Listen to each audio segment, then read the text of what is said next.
సభా పెద్దలు రాజగోపాల్ సార్ గారికి, జనసేన నాయకురాలు జగన్ మేడం గారికి, అలాగే శంకరన్న గారికి, శ్రీరామన్న గారికి, నా దగ్గరికి పేరు నా ధన్యవాదాలు. ఈరోజు ఇక్కడ ఈ కార్యక్రమం జరపడానికి ముఖ్య కారణం రైతులకు నీళ్లు ఇవ్వడం లేదు అని ఒకటి హాలిడే ప్రకటించడం వల్ల ఈ కార్యక్రమం స్టార్ట్ చేయడం జరిగింది.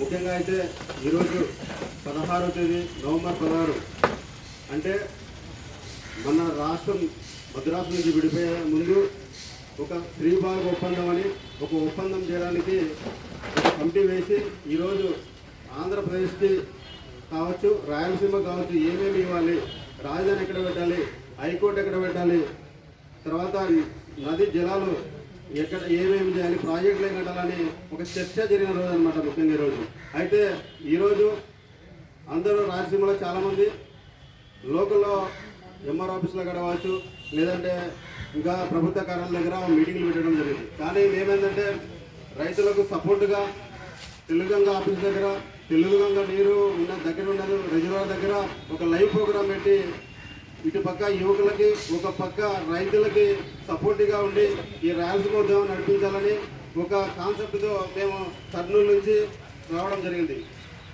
కావున ప్రజలరా ఒకటి ఆలోచించాలి, మనకైతే ఎప్పుడైతే బైఫర్కేషన్ మద్రాసు నుంచి మనం విడిపోయామో 6 నుంచి ఈరోజు వరకు మనం అప్పుడున్న జనాభా ఎంత, ఇప్పుడున్న జనాభా ఎంత. అప్పుడు బైఫర్కేషన్ జరిగిన తర్వాత మనకి నీళ్లు కానీ నియామకాలు కానీ అన్యాయం జరిగింది. అప్పటి నుంచి ఇప్పటి వరకు అన్యాయం జరుగుతూనే ఉంది. జనాభా పెరిగిపోతుంది తప్ప ఫ్యాక్టరీలు రావడం లేదు. అలాగే జనాభా పెరిగిపోతుంది తప్ప మనకి ఉద్యోగాలు రావట్లేదు. ప్రతి సంవత్సరం ఇక్కడ చాలా మంది యువకులు ఉన్నారు. ప్రతి సంవత్సరం బీటెక్లు, ఎంటెక్లు, డిగ్రీలు పట్టాలు తీసుకొని 1000 మంది బయటకు వస్తే ఉద్యోగాలు ఎక్కడ ఉన్నాయంటే మన కర్నూలు జిల్లాలో కానీ రాయలసీమ కానీ చదువుకున్న చదువుకి ఉద్యోగం ఉందా అనేది ఒకసారి మన ఇక్కడ యువకులు కానీ ప్రతి ఒక్క రైతులు కానీ ఆలోచించాలి. ఎందుకంటే అప్పుడు ఏదైతే విడిపోయేటప్పుడు ఏమేమో చెప్పారో ప్రాజెక్టులు కానీ రాలేదు, తర్వాత పరిశ్రమలు కానీ ఏళ్ల పెన్ను ఎంచుకునే పరిశ్రమలు వచ్చే తప్ప ఒక కొన్ని వేల మంది పనిచేసే పరిశ్రమలు రాలేదు. అంటే అప్పటి నుంచి ఇప్పటి వరకు మన రాయలసీమకు జరుగుతున్న అన్యాయాన్ని ఎండగట్టకపోవడం వల్ల ఈరోజు మనకి అన్యాయం జరిగింది.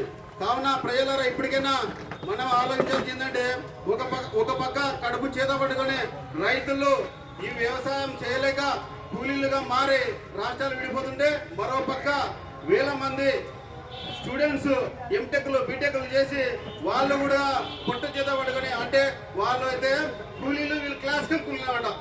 ఆ విధంగా ఏ బెంగళూరుకో ఏ హైదరాబాద్కో బానిసలుగా బతకడానికి వెళ్తున్నారు.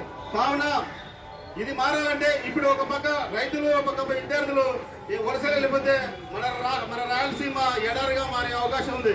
కావున ఈరోజు రైతులకు మేము సపోర్ట్గా ఎందుకైనా అంటే రైతు బాగుంటే పిల్లల్ని బాగా చదివించుకుంటాడు, పిల్లల్ని బాగా చదివించుకుంటే మన ఆంధ్రప్రదేశ్ కానీ మన రాయలసీమ బాగుపడుతుంది, మన రాయలసీమ బాగుపడితే దేశాన్ని కూడా అభివృద్ధించడం అనే ఒక కాన్సెప్ట్తో ఈరోజు మీ దగ్గరికి అంత దూరం నుంచి ఇక్కడ వచ్చి ఒక మీటింగ్ పెట్టడం జరిగింది. కావున దాంతోపాటు ఎంత అన్యాయం జరుగుతుందంటే ఇప్పుడున్న సమస్యకు వస్తే నదులలో నీళ్లు తెలుగంగా కావచ్చు, కుందు నది కావచ్చు, సీసీ కెనాల్ కావచ్చు, పర్వలు దొరుకుతుంది కృష్ణమ్మ.